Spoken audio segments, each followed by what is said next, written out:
नमस्कार दोस्तों। आज हम बात करने वाले हैं बिहार के बारे में।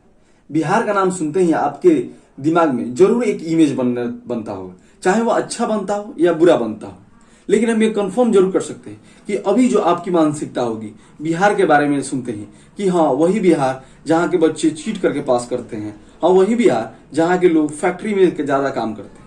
नहीं, आप कभी हमारे बिहार का इतिहास पढ़कर देखिए। हम बिहार का इतिहास इस वीडियो में बताने लगेंगे तो इतनी ज्यादा लंबी वीडियो हो जाएगी जो आप देखेंगे नहीं। तो हम आज इस बात के बारे में बात करते हैं कि बिहार आखिर इतना पिछड़ गया ऐसे 20-22 साल पहले बिहार का स्थिति जो अभी है वैसा बिल्कुल नहीं था। बिहार में मगध साम्राज्य, नालंदा यूनिवर्सिटी, सबसे पहला गणराज्य वैशाली गणराज्य और बिहार का इतिहास है। बिहार ही एक ऐसा राज्य है जहां से काफी ज्यादा बच्चे आईएएस आईपीएस, चाहे वो फौजी बनना हो, चाहे वो किसी भी क्षेत्र में, बिहार के बच्चे हमेशा आगे होते हैं।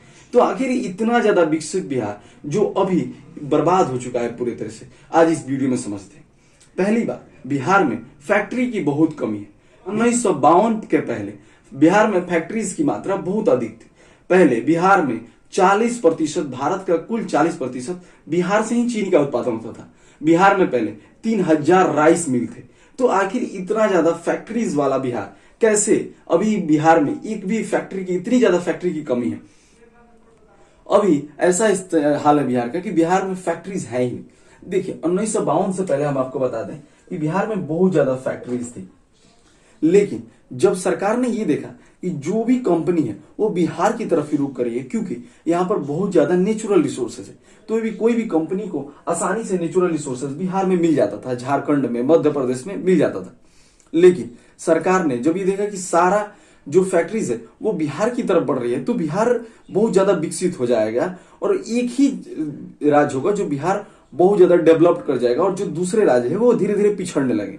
जिसके चलते सरकार ने एक नया पॉलिसी लाया जिसका नाम है फ्रेट इक्वलाइजेशन पॉलिसी।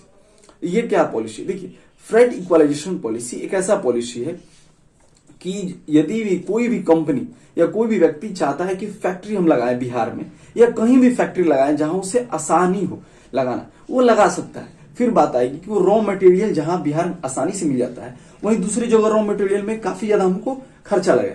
इसलिए सरकार ने क्या किया, कहा कि नहीं, आप रॉ मटेरियल बिहार से एक्सपोर्ट करवा सकते हैं। हम आप पर उसको, जब आप वो एक्सपोर्ट करवाएगा हम उस पर आपको सब्सिडी देंगे, जिससे जितने भी फैक्ट्रीज बिहार में थे वो ज्यादातर कोस्टल एरियाज में लगने लगे, जो समुद्र तट से जो राज्य सटे हैं उनमें लगने लगे। गुजरात हो गया, महाराष्ट्र हो गया, कर्नाटक, केरल, हैदराबाद, इन सब क्षेत्रों में अधिक मात्रा में फैक्ट्री लगने लगी। ये सब फैक्ट्रियां क्या करती थी कि बिहार से जितने भी रॉ मटेरियल है वो सब एक्सपोर्ट करवा लेती थी और वहां पर मैन्युफैक्चर करवा देती थी, जिसके चलते बहुत ज्यादा फैक्ट्रीज जो है वो बिहार से हट गई।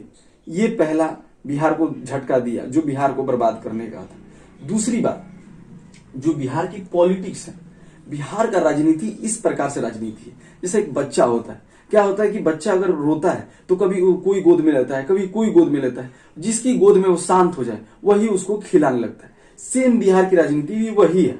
यहाँ पर नीतीश कुमार जी ये कभी किसी भी पार्टी में स्थिर नहीं रहते। अभी आप कहिएगा कि इससे क्या नुकसान है, इससे बिहार कैसे पीछे? अगर सोचिए, बिहार में जो रोजगार है, 23,000 वैकेंसीज आई थी बिहार पुलिस की, लेकिन पेपर लीक होने के चलते बिहार पुलिस का एग्जाम डेट पोस्टपोन कर दिया गया। बिहार की पुलिस का जो एग्जाम डेट पोस्टपोन हुआ, जिसके बाद से नीतीश कुमार ने बीजेपी पार्टी ज्वाइन कर ली। बीजेपी पार्टी ज्वाइन करने के बाद जब इंटरव्यू आया तेजस्वी यादव का, उनसे पूछा गया कि बिहार में जो वैकेंसीज आई थी अब वो तो पेंडिंग में चली गई, तो उस पर आपका क्या विचार है? तो फिर वहां पर तेजस्वी यादव ने जवाब देते हुए कहा कि हम इस पर क्या कर सकते हैं, अभी तो सरकार हमारी है नहीं, हम इस पर कुछ नहीं कर सकते। तो बिहार की पॉलिटिक्स ने बिहार को बर्बाद कर दिया। ये राय नीतीश कुमार जी हैं, इनको कुछ सीखना चाहिए। अभी ये एक रैली में गए थे, वहां पर लोगों से कह रहे थे, ए, खड़ा हो, खड़ा हो, यहाँ पर कौन बैठी है, खड़ा हो। प्रधानमंत्री मोदी जी आए थे, अच्छी बात है, आप सम्मान, हम लोग मोदी जी का सम्मान करते हैं। इसका मतलब आप ये नहीं कि किसी को इस प्रकार से खड़ा करवाइए। आप शिक्षित नेता है, आपको जो रैली में आए लोग जो आप संबोधित करते हैं, जिन लोग वो सुनते हैं तो आपसे जरूर कुछ सीखते हैं। और आप इस तरह का भाषण दीजिएगा तो सोचिए क्या हाल होगा हमारे बिहार। तीसरी जो बात है वो है एजुकेशन। अगर कोई आप जानते जरूर होंगे कि बिहार एक ऐसा राज्य है जहां से बहुत ज्यादा आईएएस आईपीएस बच्चे क्वालिफाई करते हैं, लेकिन अगर आप बिहार में पढ़ने लगे तो आपकी उम्र बीत जाएगी लेकिन आपका ग्रेजुएशन ही कंप्लीट नहीं होगा। आईएएस बनने के लिए जो क्वालिफिकेशन की जरूरत होती है वो ग्रेजुएशन की होती है। लेकिन बिहार में अगर आप जेपी यूनिवर्सिटी का नाम सुने हो तो आप उसमें चले जाइए और वहां पर एडमिशन करवा लीजिए ग्रेजुएशन। जो ग्रेजुएशन 3 साल में होता है वो ग्रेजुएशन ये लोग 6 साल 5 साल में करवाते हैं। सोचिए ये स्थिति, अगर कोई बच्चा 12th पास करता है या तो 18 साल या 19 साल में वो 12th पास कर लेता है, फिर वो सोचता है कि हम आईएएस की तैयारी करें। अब वो क्या करेगा कि जब ग्रेजुएशन में नाम लिखाएगा, जहां उसकी ग्रेजुएशन 21 ईयर में कंप्लीट हो जाने वाली थी, वही ग्रेजुएशन वो कंप्लीट करेगा 25 ईयर जब हो जाएगा।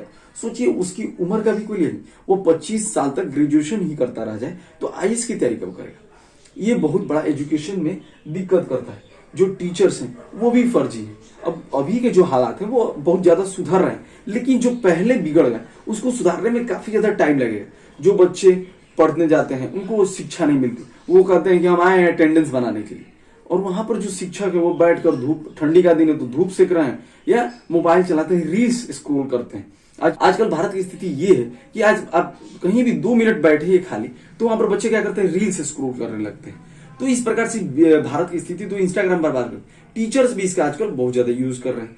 हम मानते हैं कि आप यूज कीजिए, इसका मना नहीं है, लेकिन जब आप घर पर हो तब यूज कीजिए। तो ये एक स्थिति दर्शाता है कि बिहार के बर्बाद करने में शिक्षकों का भी हाथ। चौथा जो मेन कारण है वो हेल्थ।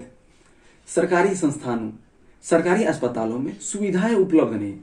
जो भी डॉक्टर्स हैं जब वो इलाज करते हैं तो उनके पास जब उनके पास प्रॉपर तरीके से जो इक्विपमेंट्स लगती हैं वो होगा ही नहीं तो वो इलाज कहां से करेंगे।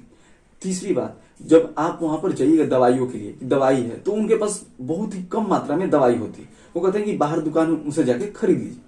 अब सोचिए बिहार को बर्बाद करने में ये भी एक बहुत बड़ा योगदान। अब वो क्या करते हैं, जो डॉक्टर सरकारी है वो अपना प्राइवेट हॉस्पिटल भी खोले, वहां पर उन्होंने सारे इक्विपमेंट्स अपने रखे हैं। व्यक्ति यदि अपना इलाज करवाने जब सरकारी अस्पताल में जाता है तो वो कहते हैं कि भाई यहाँ पर प्रॉपर जो इक्विपमेंट्स है वो है ही नहीं, आप एक काम कीजिए मेरे प्राइवेट हॉस्पिटल पे चले जाइए।